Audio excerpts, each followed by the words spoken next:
not.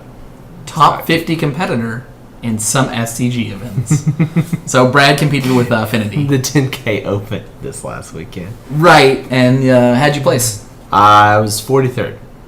So it's not bad. Yeah. So what makes this hand not keepable? There's no creatures except Ravager, which costs 2, and that's and there's not Blink enough. Moth and Ink Moth Nexus. So you want actual creatures to start off. All right, let's mulligan it. So Brad has played a lot of matches. His list was a lot of matches. This, however, is great. Yeah. So he did pretty well. Brad said with just a couple exceptions, there weren't too many terrible errors made. Yeah, I really wish I had Daniel. The Vault Scourge first? You think is the best or mine? You know better than me. You could really go either way on this one. Since they're playing white, it probably won't immediately die. So. And then you're saving the Opal until next turn. You can activate it out of nowhere, right? No, actually, it's safer on the board. They might play a black land and rip our hand apart next turn. Of course, they'll probably take the cranial plating, so it doesn't really matter. Okay, I'm not sure if it's a surprise element or whatever. So the thing is, they know we're playing Affinity. It doesn't matter if we cast in Mox Opal. And in addition to that, if they rip our hand apart, I don't want them taking the Mox Opal. Okay, they're playing some sort of weird brew because that's the one that lets you draw. This is Hate Bears or something, isn't it? Well, you don't normally see Makoro the center of the sea, which lets them have all players draw more cards. So we don't need colored mana, so we play the... You play the Cranial Plating, put it on the Vault Scourge, and hit for 3? Or do you play 2 Signal Pests? We'd be hitting for 4. Or do you play the 2 Signal Pests and then save the Cranial Plating for next turn? So I think playing both Signal Pests is probably better. Okay. So... it is actually more damage to play the Cranial Plating, though, isn't it? Well, the overdamage multiple turns, because he might just path your Vault Scourge, so it's probably right. Well, if you Cranial Plate... Well, actually, wait. If you Cranial Plating and he kills your Vault Scourge, the next turn you can just put the Cranial Plating on one of your lands and hit him again. That's a good point. Yep. And this one hit will make it so that it's very hard for him to race, because we'll be at 22. Yep, and I think he is trying to race. I mean, they don't have an option. Most decks don't get the option of doing anything except for racing against the Fury that is Affinity. That's true. So tell us about some of the matches. Like, what deck do you feel like you played the most against? I think I played Jund probably about... Man, it was almost half the time. Yeah, it was probably at least 6 rounds of Jund. How did you feel about your Jund matchup? It was pretty abysmal. We're not actually playing any Affinity cards, so we're not playing the draw 2 cards for 1 mana. The Thoughtcast. And so you run out of cards and you just sit there top decking, hoping they don't So kill if they got anything. removal heavy draws, it was rough for you, and if they got creature heavy draws, it was not so bad. Not as terrible. Oh, Aetherfall, not surprised. And they tap their white mana, so that's pretty cool. Ghost Quarter's a rough card. They should Ghost Quarters right now. They should Ghost Quarters right now, but they're probably waiting until we try to... Alright, so this looks like a good turn for Glimmervoid and Spellskite. I would start with the Glimmervoid so you can pay the 2 if they do anything, and they can't respond to that, because they might... I don't know. Alright, so I'm going to go ahead and tap both of these for mana, I guess. And go ahead and play 2 Spellskites. 2 Signal Pests? Signal Pest, and then the Spellskite. Attack, and then if he doesn't do anything, then Signal Pest, and if he does, you can pay the 2 and search. Although I don't know if a land's worth more than a Spellskite. What are you talking about? If he tries to destroy your land, you can pay 2 mana, but I think you should just play the Spellskite now. Oh yeah, we don't need any mana anymore. Because we have no hand. We're giving up value for murder. I don't give a crap. He's about to die. Yeah, that's terrific. F2? So our opponent doesn't actually know how to play against this deck, sure. because they got rid of the Glimmervoid, which doesn't do anything because we have a Mox Opal, instead of one of our man lands, which do a lot because they're man and land. Which is why we call them the man lands. Oh, that's why we call them the man lands. But, yeah. What do you think was the best matchup that you played against? I did manage to play a random Merfolk deck, and they basically only have Hercule's Recall against you. So that felt pretty solid. Oh, we ended up mulliganing like crazy, so it was hard to tell you how good the matchup was. So this against this deck, it seems like all we want is, I don't know, maybe the wear and tears for their ether vials, though. I don't think that matters. I think I might think about pulling in. The whip flares matter. But. Yeah, sure, and pull the insoles because they're going to be killing lands, and that's one of the better targets for it. Yep. So they actually can't waste, or they actually can't kill our Ghost Quarter, our land, right? Our indestructible one. Not the indestructible one, but they can path it. I would assume your best games were game ones. How many game ones did you lose? Pulling in the Thoughtcast. Very few. Or Master of Ethereum, actually. Yeah. I'm not sure which one you'd prefer. I try not to load too heavily on 3-drops. Because we're playing this many 3-drops. Yeah. We might. No, I think the Edge Champion's better than the Master of Ethereum. Yeah, I think that's great. Yeah, I'd say the Edge Champion's probably. So how many game ones did you lose? Very few. If you get a good hand, you're taking them out. And then they're going to probably sideboard about 7 pieces of Artifact Hate. That was basically everybody I played that played red. I was surprised because I asked them, hey, how many times have you played Affinity? And they were like, none. So here we have the Ink Moth Springleaf Drum or Ink Moth Vault Scourge, which that's what I do. Yeah, it's Ink Moth Vault Scourge. It's not a great keep, but it's better than a mulligan. So, and if we draw really well the first turn, we'll put most of our hand on the table. We did not. Okay. So, Ink Moth. So one of the things about the red deck that I find interesting, because I play a lot of burn, is that I see lists that are running 2 to 3 Smash to Smithereens and 2 to 3 Destructive Revelries. That's true. I'm in the camp of people thinking that you should be playing 4 Destructive Revelries, and if you would like... Oh god, that card's going to make it rough on you. How? Cranial Plating and Springleaf Drum are not nearly as good anymore. I just think you're going to play Still Overseer and Edge Champion. We'll just play lands now. But we'll just play lands and creatures, and we'll see if they live. So if we play a land and then play a creature, they're probably going to play a land, play the Leonid guy, Ghost Quarter, so that's going to stink. So I think the best move is just the Steel Overseer. Yeah. We just want him to have to answer creatures instead of having to answer lands. And then we attack him for 1. With the burn decks, I don't see many just artifacts. Destructive Revelry answers a lot of problematic cards for the burn deck, which are mostly enchantments. The artifacts that represent a threat are few and far between. Prevent the next 2 damage that target legendary creature? Okay, we're not attacking you on the ground. That's fine. Interesting card to be running one of. Not sure if it's... I guess the first one is fine if you have enough planes, but you want to be careful when running things like Elogio Castle. Like, if we could run the blue card, if the blue card said something like prevent 1 damage to an artifact, tap a blue in it, prevent 1 damage, cool. we would still probably run the island because of the synergies it has with the format. Okay. Oh, wow, that's weird. Okay, so probably just want to play the 3rd Darksteel Citadel and Etch Champion, because then we'll have 4 artifacts on the board, and Metalcraft will let us keep his pressure off, right? From what?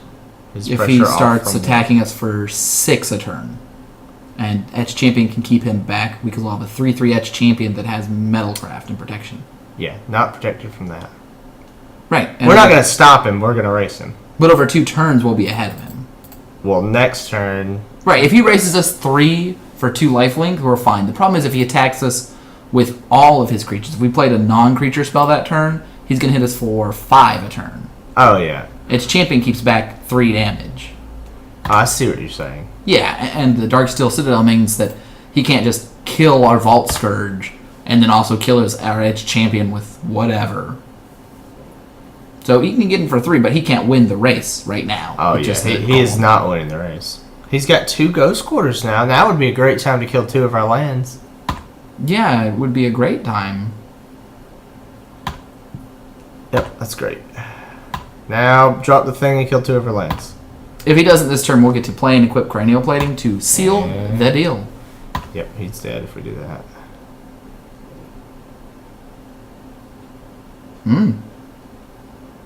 Destroy target artifact or enchantment, then populate. That's interesting. That's pretty epic.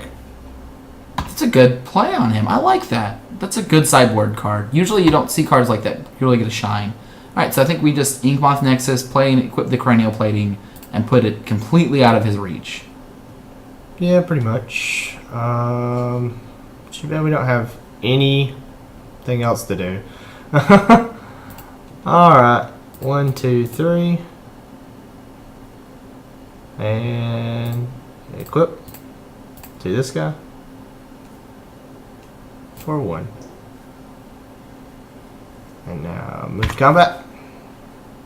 This also puts our opponent on having another answer. 6. Which they may, but we're also getting to the point where we can get a Springleaf Drum and just Galvanic Blast the last few bits of damage. Or if they get over eager to attack with both Golems, we can crack back, even if they kill the Cranial Plating for 5, to put them at 6. It's a safe attack. It's not one that's going to win our opponent the game, though. They probably wanted to hit for 6 there. I think they didn't want. They wanted to keep one back to keep our damage back, but yeah. So we play the land and the Ravager right now. Yeah, we can play the land and the Ravager. That'll force out pre-combat in case he has any sort of shenanigans. We're not going for poison at this point, so I mean we could go for poison at this point. My idea here is that we play the Ravager. Play the Ravager. Come on. It forces him to kill the Cranial Plating, hopefully, and then we can play a Springleaf Drum, activate it, Galvanic Blast his other Golem, and put the Edge Champion. So I should just play the Springleaf Drum now. Yeah, because then we'll have access to the Galvanic Blast if we want it. Oh, he's probably dead. Alright, let's go ahead and hit for mate. Also known as lethal, if he doesn't do anything about this Vault Scourge. This guy. I like the Sundering Growth, though. I can see many games where that makes a big difference. That was cool. That was really cool. It's very strong 2-for-1 on his part. Now, had he dropped the Leonin guy and killed 2 of our lands, this would be way different. Resto Angel, how cool. Okay. He's going to blink the Blade Splicer. You want to kill it in response? Or let's just kill the Resto Angel and hit him for 8. Okay, so in response we click here, and then click here, Pay. and then click Yep. here, and... yes, the Ravager. Actually, we probably want to tap the Edge Champion, but it doesn't matter. He's dying.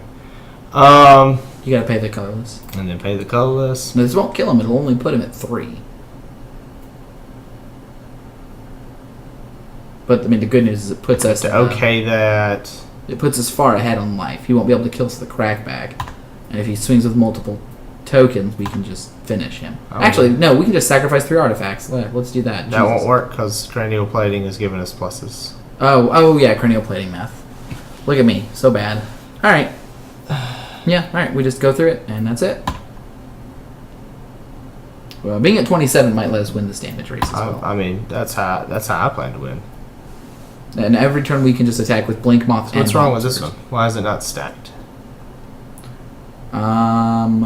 It has some sort of symbol on it, which I don't know what that means. I think both those mean tokens. I think that one doesn't have Summoning Sickness. Don't know what's up. It's from a different source. That's the one from the Sundering Growth. Oh, okay. That's weird. Yeah, it is. All right. So this turn we swing with the 2 flyers for lethal. Yeah, probably. If he, we don't have 2 black sources at instant speed. That sucks. Might as well play that. Yeah. All right. That creates both of our things to be lethal easily as well. You forgot to activate. It's too late to activate your land. Oh, he just Ghost Quarter it. That's fine. Does he have another Resto Angel? We'll see.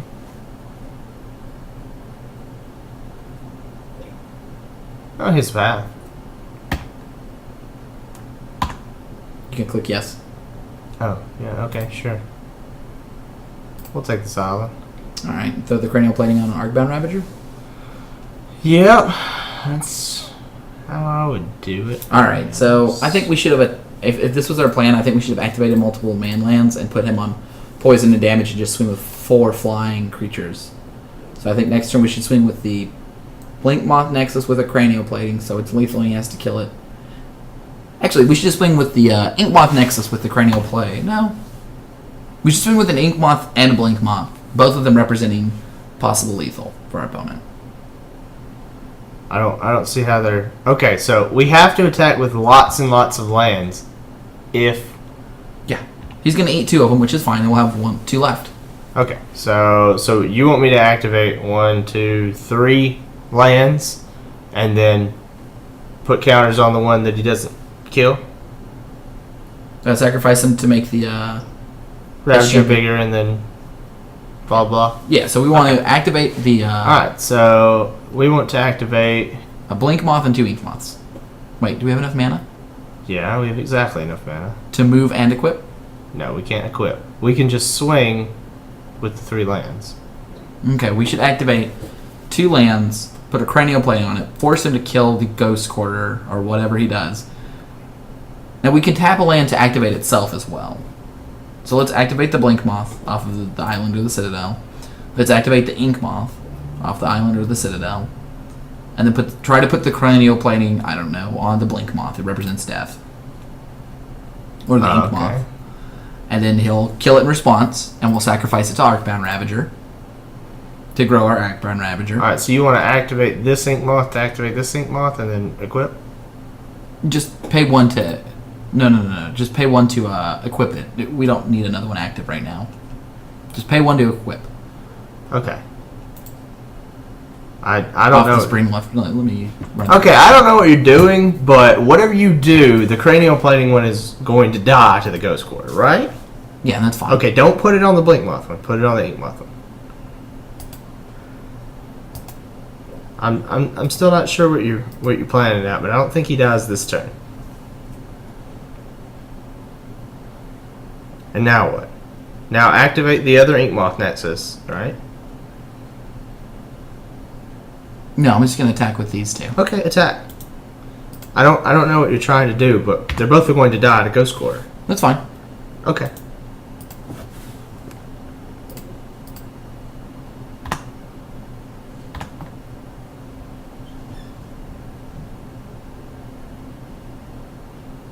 Which is he targeting? Okay, here we go. Let's activate this.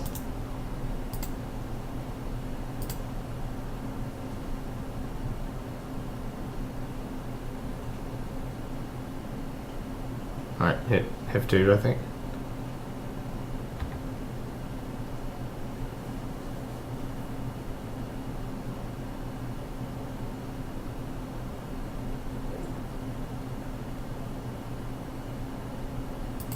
Okay, plays this. He's gonna block our Ink Moth, so we should probably just sacrifice our Ink Moth Nexus. Yeah, definitely. Instead of making it bigger and having it die to a Ghost Quarter.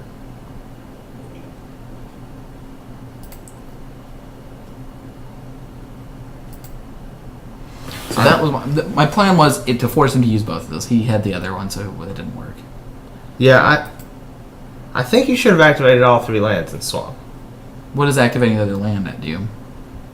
It means he has to block 3 things, and he can only block 2. He would kill the... Here, let me see this. He would kill the Ink Moth Nexus and the Blink Moth Nexus, and we would take 1 poison. Alright, we just equip the... Yeah, he would have done that, but he wouldn't have gotten a thing in play. You should put you equip the Cranial Plating. Oh, my bad. Yeah, it's not that important.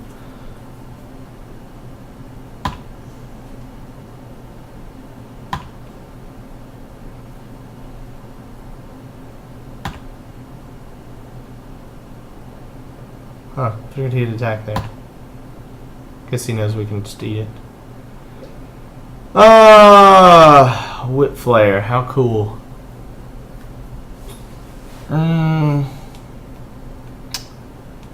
Takes the first strike off his creatures. Lets us make more favorable trades, but we might want to wait another turn before playing it. What? No, if you think we should play it, then let's go ahead and play it. It doesn't matter either way to me. Should we have more mana?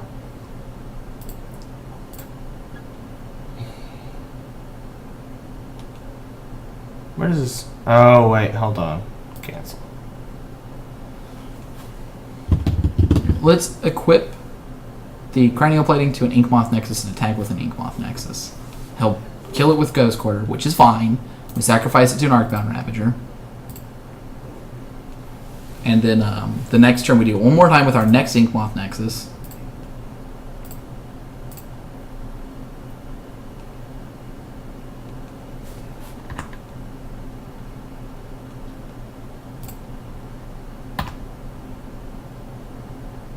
Alright.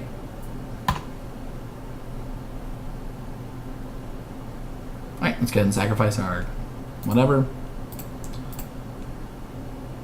Hey, Shaco. What's happening? Alright, so click the cranial plating to something. We can play the Springleaf Drum. Yeah, it's put the cranial plating on our Etched Champion, I guess. Or no. I would put it on this. Yeah, on that. Alright. Equip to this guy. Pay this. F2.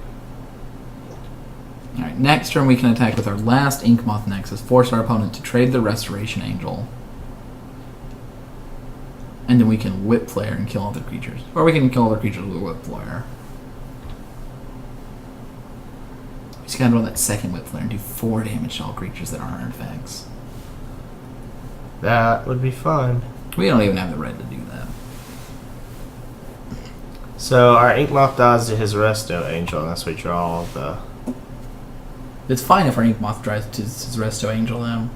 Don't we have more flying cards than he does? If he would start attacking, then it'd probably be a good idea for him. I think we just block with Edge Champion and let him gain 2 life, and then we can kill it permanently with Whip Flare. I can't really imagine him able to get rid of several artifacts at the same time.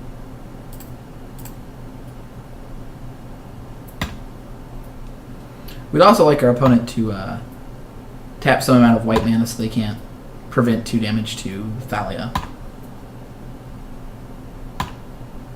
Did he not? I don't know. Maybe he wanted the other 2 life? Not sure. That's what I assumed. So animate Ink Moth, click the thing to it, swing it. Yeah.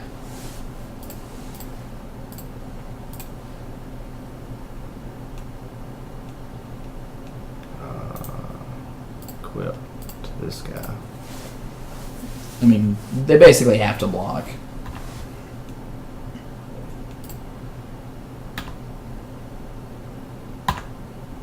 It's really weird how few lands he's playing. Yep, it's a good trade.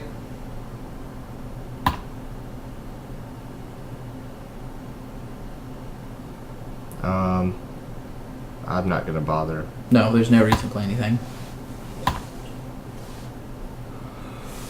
Well, this is kind of slow. I haven't board stalled with this deck very much, actually. Alright. Oh. Flicker Wisp. Blade Splasher. That's an interesting whatever. Actually, they might do Kitchen Finks. I think I might have done Kitchen Finks there. With the potential. I would have done Kitchen Finks or Arcbound Ravager. Oh, you have to target your own stuff, right? Nope. Another target permanent. Alright, well this is a great turn for Whip Flare. Whip Flare will kill everything except for the golems. And 5 3/3 golems do represent a lot of damage, but we can play the Whip Flare and then we can play some Springleaf Drums.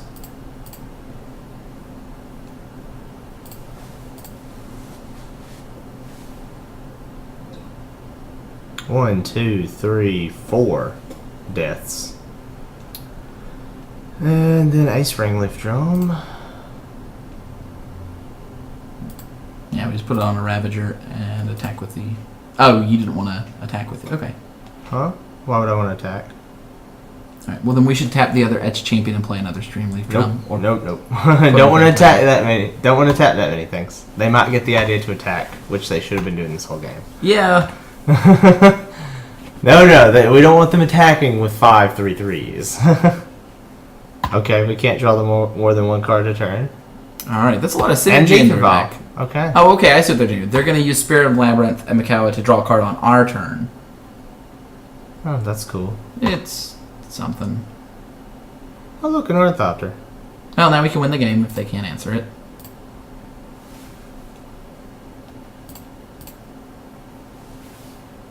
We don't need to do anything.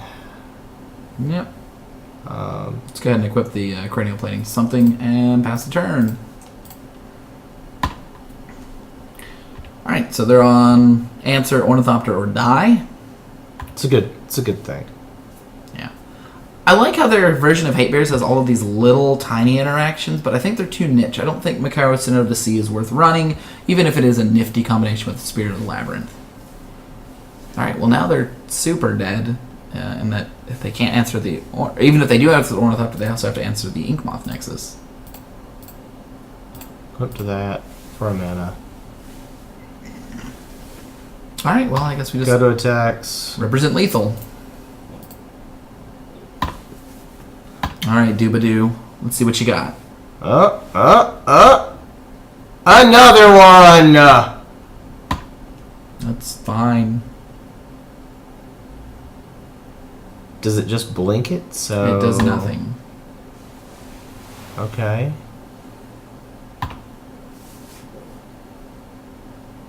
Yep. So our opponent has to top deck another answer to another flying creature because we play Inkmoth Nexus. And that also represents lethal. Quit this guy.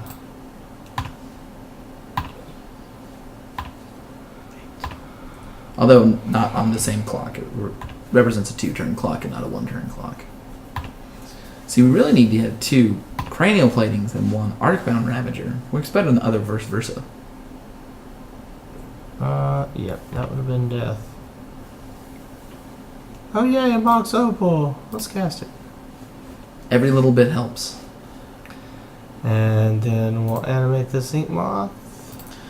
Yeah, Rowan, I agree that the Legacy version is stronger. I mean, that's just Legacy. But I think I like the green-white or green-black versions of Hate Bear better than the mono-white version with the less access to stronger cards.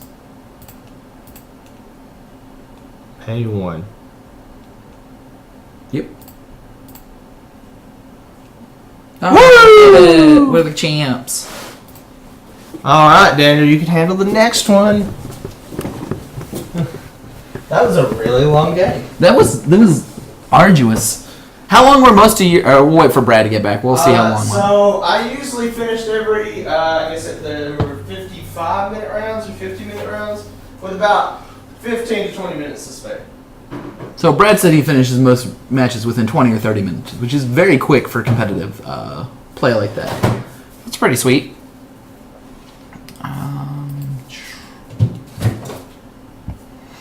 Now, the list Brad played was slightly different from... here we go. Yeah, we'd like to play first. Was slightly different from what we're running right here. Alright, so this looks like Mulligan. Yep, that one has no lands in it or sources of mana. Alright. Once again, no sources of mana. The good news is mulliganing to Oblivion is always an option to lose the game. Oh, look, this one has a mana. We'll keep it. Yeah. Woo! So, mana! Blink Moth into Vault Scourge. Is the only line of play that I can make. And then get the Spring Leaf and draw a 1-drop. Yeah, you know, a Mim Knight plus the Spring Leaf will let me get to a position where I'm not just dead. Alright, he's playing some sort of green aggressive deck. I'm still playing the Spring Leaf. Yeah. Now, and then play the cranial plating.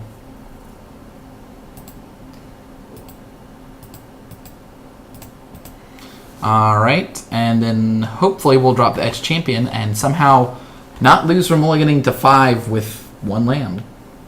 I don't know if you want to drop the Etched Champion next turn or equip the cranial plating to the Inkmoth. I think I want to drop the Etched Champion, being that I have Oh, it's another version of Hate Bears. I have 3 artifacts and I'll have 4, so if he kills one, I'll still have Metalcraft. But if I only had, if I only had 1, or if I only had 2 artifacts, I don't think I'd play him as my 3rd, just due to the vulnerability that opens up.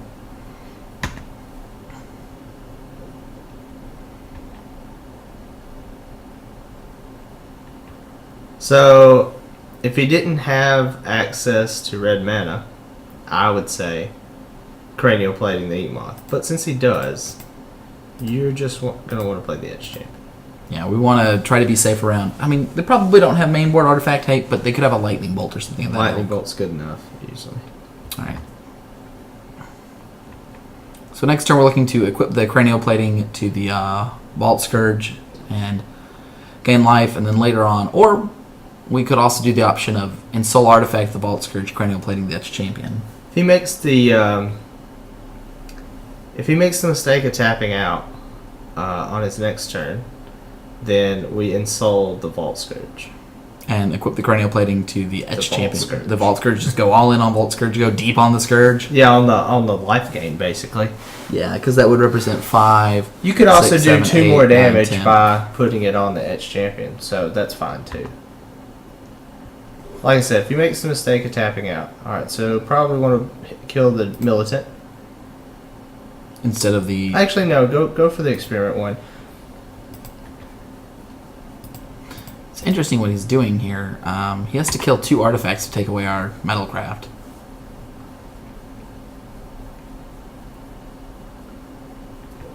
Okay. So he's just green-red, very aggressive. Okay, so he's probably getting close to death on the next turn then. Yeah. Maybe not. Dang, shocking that land out. Go ahead and just play the 3rd Edge Champion, or the 2nd Edge Champion.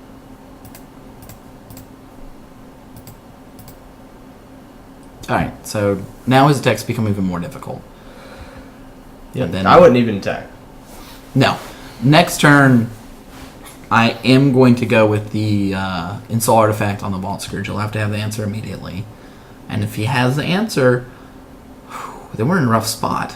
Because then I'll cranial plating one of my Edge Champions and attack with it for a decent amount, but it's probably not going to race 1 or 2 more tricks like a Gorp Clan Rampager.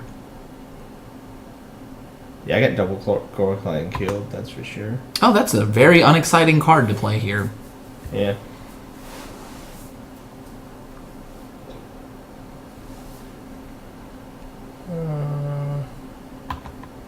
He's probably not attacking. He shouldn't attack. He doesn't have any good attacks. Alright, let's go ahead and try our Install Artifact and bait out our... I could put the Install Artifact on that champ. No, I can't. It has protection from all colors. You put it on the Vault Scourge, and you proceed to win the game. Alright. Or he kills it immediately. One of the two. Let's see that bolt. He's tanking on it. I don't know if tank is the right word. If I had that bolt, I would snap it off. He's not playing any main board artifact hate. He's not running Crumbles or Nature's Claim or anything like that. So it's bolt or die. Seems as if he's chosen die, Daniel. Yeah, I'm leaving back the Edge Champions in case he has something that I'm missing Yeah, he here. would have already thrown that bolt. So that's about to hurt. The good news is gaining 10 life will help. Yeah, we win the game because he didn't have the bolt. Now that is a stack of cards. Yeah. See, that makes you feel really good about playing in Souls. I did not play them. Oh, dismember. Didn't see that one coming. Nope. Alright, whatever. Alright, so opponent's not out of the game yet. I'm going to keep the 2 Etched Champions back and not have a cranial plating one. He still needs an answer, but we are in a rough spot. So next turn, I will be activating a Blink Moth Nexus, putting a cranial plating on it, and swinging with flying. That seems fun. I'm gonna make Alright, he's got double Gore Clans right now, so if he has it, we die. If he has it, he's got the mana for it, is what I'm saying. Yeah, if he has it, he has it. There's nothing we can do about it. And I did die to that. It's very unexpected. Oh, a Rancor. Sure. Is he going to make the mistake of only attacking one creature? Nope. He won't. You have to go to the block stick. Yeah. Alright, we're going to 4. If he has the cards, he has the cards. There's not much we can do in this position. Dismember. Whew, that's awesome. Oh, the Vines of Asswood. All right, let's go to the next game. So he's playing some beefy green-red hulks and hunks. I don't know if Whip Flare's particularly good. I don't know how many small creatures he's going to have. That said, I would like to have things like drawing more cards and dudes that are bigger than his dudes. Yep. I'd probably take out the welding jar and the insoles. Yeah. And the Spellskite. Well, Spellskite would be good if he's playing enchantments like he was. Actually, Spellskite's really good because if he's playing stuff that targets his creatures to make them bigger, I can target them myself. Do I want Tezzeret? I don't think I do. No, I don't think so. I mean, Tezzeret is good if you get to 4 mana. I just don't want that many big things. So. All right.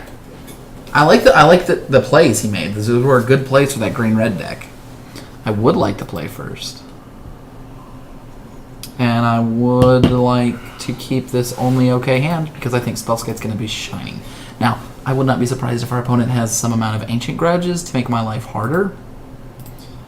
Because Ancient Grudge is a great card to play just due to Tron matches. Tron is ruining Affinity. That's what I'm really saying, guys. Yep. Tron is ruining Affinity. Everything's ruining Affinity. Artifact hate ruins Affinity. Alright, sure. Glimmer Void into Spellskite. Alright. We've got 3 artifacts now. That's good. Yeah. Next turn, I think we can 1 mana Thoughtcast. 1, 2, or 2 mana 3. Thoughtcast. Yeah, we can 2 mana Thoughtcast.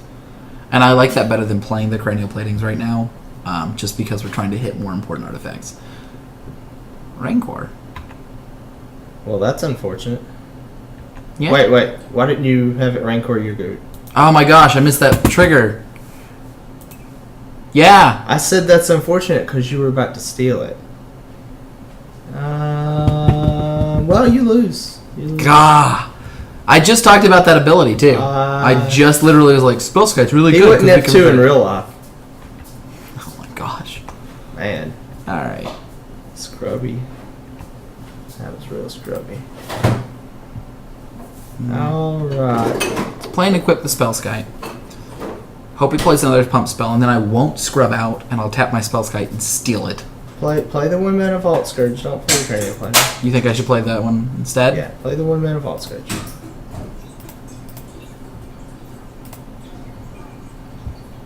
And then play Thoughtcast for 1? Yeah, play Thoughtcast for 1. Now play that Mox Opal. And then play now, Champion. Tap the Vault Scourge. It doesn't actually matter. So yes, tap the Vault Scourge. There you go, Daniel. We got out of it using Well, I wouldn't say we're out of it yet. Looks like we made it. I cannot believe you did that. So sad. All right, so I think the reason that people now I will say Destructive Revelry and Ancient Grudge vie at each other for which one would you'd rather have. I think against just Tron, I would rather have Ancient Grudge than Destructive Revelry, but I think Destructive Revelry is an overall better card and more flexible for the slots. Oh, are you it's passing the rest of your turn? Ah, okay. What? Odd. Really odd. He must not have had any creatures or lands. I might have had something else to do. Play lobby sometimes, then you realize, where they're at. But I would like to get in a Modern Daily tomorrow, or draft. One of the two. I'd like to draft tomorrow. Yeah. Feeling pretty confident about a Modern Daily or draft. Because we got a little bit of stuff sitting back here, just ready to get busted open. Look at these. Just open all. No, That's an option? Does it say, are you sure? Is it just open them? I don't want to find out. Don't test it. Let's not find out if it's open all of my things and I get nothing. Are you done for today then? Yeah, I think we're going to wrap up. So we'll talk to Brad a little bit more about the deck list choice. We're going to be kind of playing with the deck list. Right now, this is what we have, but I know cards that he wants to move out. We'll go ahead and put these over here. Yeah, definitely want to take out the Summoner Now and the 2 relics. Put in one more Dragon's Claw. We're only playing the 1, apparently. We did do Dragon Claws. We're still testing on Tezzeret. We're still figuring out if we want Thoughtcast main board or sideboard. It's an odd sideboard choice, but not necessarily bad. And the main board, we're kind of figuring out. We think we want to go 3 Etch Champion, 1 Master. Yeah. Another Overseer. We want 1 less Memnite and 2 more Ornithopters, and then take out the Welding Jar. Right, and that also leaves us in a position of we're not sure if we want to run 1 or 2 Spell Skites in the main, which is there. There's also whether we want to run 1, 0, or 2 Ensoul Artifacts, and those are the parts where I think that we're going to settle somewhere around 1 Ensoul, 1 more Spellskite, 1 more Still Overseer, 1 less Etch Champion, and trading is 0 for a 0. And then depending on how Ensoul bears or not, we'll move it from there or not. That game, it was nice, but there are often times where I'm afraid to cast an Ensoul into open mana. Yeah. The Steel Overseer will also help with the same position as Ensoul. It's not as explosive, but it's much more reliable. They're forced to kill 1 for 1 with Theos Overseer as opposed to the 2 for 1 that comes with the Ensoul often. Not to mention unanswered to Steel Overseer wins the game. Yeah. You can have explosive hands. One of the best hands you can have where you have some amount of Memnites, Mox Opals, Ornithopters, and a turn 1 Steel Overseer. Because that means your turn 2 is usually another 1 or 2 1-drops, or a powerful 2-drop, and a Steel Overseer token. Yeah, usually to get the turn 1 Steel Overseer, you need the Mox Opal and a land, and then 2 0-mana cost artifacts. Yeah. I think the card I'm least excited, the cards coming out of the board that I'm just ready to have out of the board is this package right here. Yeah, definitely. Stubborn Denial. I think I would be more excited to just be running like Spell Pierce, really. The consistency of just 2 versus 1. Even though the Ferocious is much more powerful. Well, we can play the Metalcraft one that costs 2 if you have the Metalcraft. We don't normally have blue. But I would just assume not play that and play 1 Rest in Peace over the 2 relics. Play another Dragon's Claw because those are really necessary. And then the Thoughtcast seem fine. I would like an etched, or what is that guy called that if they play an artifact spell they can't play 1/1? Aethersworn Canonist. Yeah, I'd like to play an Aethersworn Canonist. I played that in paper and it turned out to be pretty good. I didn't draw it often, obviously. But when I did draw it, it usually ate a removal spell as opposed to something important needing a removal spell. So. And it is a 2/2 for 2. We could remove the Ensouls altogether eventually and just be running 1 or 2 Thoughtcasts main board. I think that's probably better. That's fine. We'll figure that out as we keep going, guys.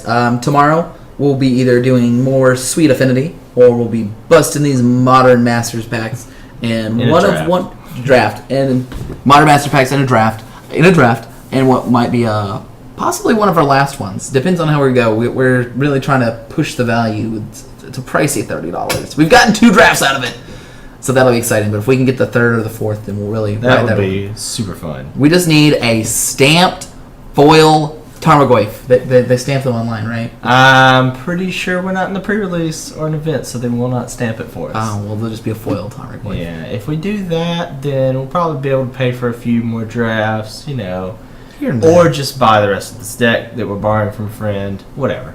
Yeah. I would also like to experiment playing Jund online, but the cards are just way too expensive. We'll be building into other decks as we keep going. We're trying to expand into a Legacy Infect, as I think was Legacy deck. Fun. I just finished Infect in paper and Affinity, almost exactly this list in paper, and it's really hard for me to justify buying the deck again online. The good part is online decks do cost half as much, and we can work towards them. Once we start doing dailies, we're trying to get proficiency. We're going to invest in this deck, gain proficiency, and then once we start having okay results in dailies, we'll be able to increase our arsenal to eventually hopefully having Affinity in Modern, Infect in Legacy, and in Modern, and then start exploring decks like Abzan or Jund in the other ones, because the mid-range grindy decks will be a nice change of pace from essentially combo aggro decks, which we're starting with now. All right, guys, we'll see you guys tomorrow. Yep.